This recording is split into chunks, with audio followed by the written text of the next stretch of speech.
Hey guys, welcome to a video, and today we're here and we're talking about a TV series on Netflix called Ginny and Georgia. And if you haven't seen it, you gotta watch it. It has 3 seasons, 10 episodes each, and it shows the story of a light skinned girl named Ginny who experienced a lot growing up as a kid, and she and her mother Georgia moved around a lot and have been to Louisiana, Virginia, Houston, and more until they finally moved to a small town called Wellsbury in Boston, which has no Fortune 500 businesses but only has small businesses, including a sandwich shop, which Joe owns, who is Georgia's oldest friend. Jenny starts making friends, including Max, who is the sister of Marcus, who is Jenny's boyfriend, Abby, Hunter, Jin, who is one of her boyfriends until they fell apart, Sophie Sanchez, who ended up being Max's girlfriend, Nora, Brescia, who is part of the theater club, and Brian, who is Brescia's friend and theater crush.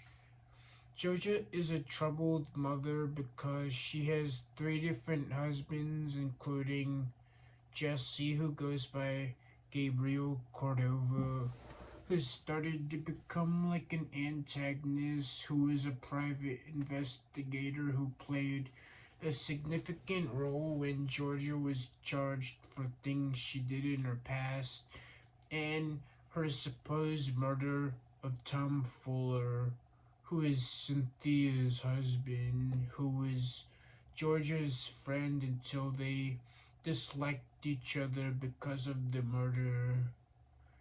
Georgia's Georgia also was the spouse of Gil Timmons, who was together for a few years when they were young, but when he came back from prison, he started to become abusive and would grab Georgia violently, and they soon fell apart.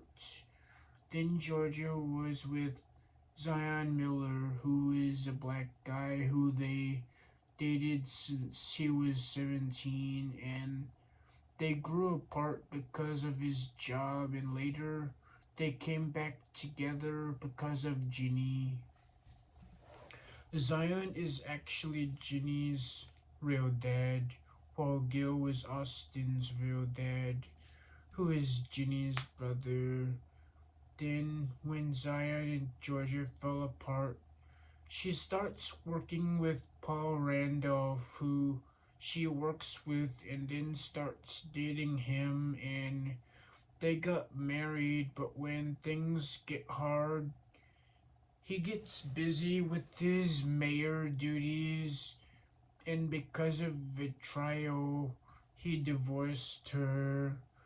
Jenny soon joins a poetry club, and she is really good at English class and joins a poetry club and falls in love with this guy, Wolfie.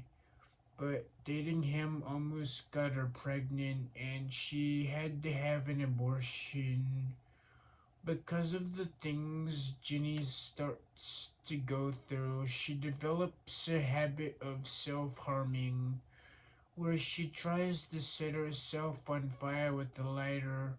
So she starts getting therapy, and her therapist is Dr. Lily, who is a great help. But when Georgia started going through some major mental challenges, she starts getting therapy as well. Jenny's boyfriend Marcus also deals with mental challenges and deals with depression, but to cope with it, he starts getting addicted to drinking and skipping class, so he soon starts getting therapy over the summer. Zion soon gets a new girlfriend, Simone, who ends up being Georgia's lawyer after her lawyer canceled, and she soon helps her win the case after Austin revealed his dad was really abusive and that Cynthia could have killed Tom Fuller.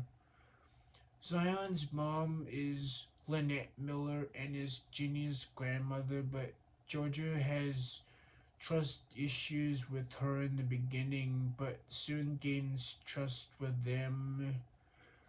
In the end, Georgia is innocent. Ginny ends up not getting pregnant and gets back to normal.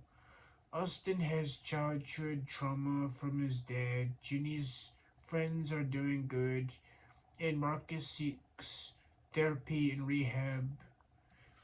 This was a really great series that goes to show that we should value our mental health.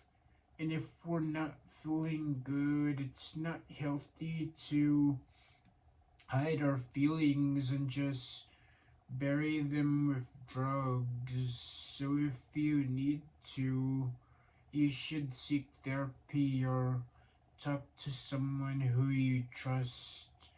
Or as people of God, you can just pray because prayer always works.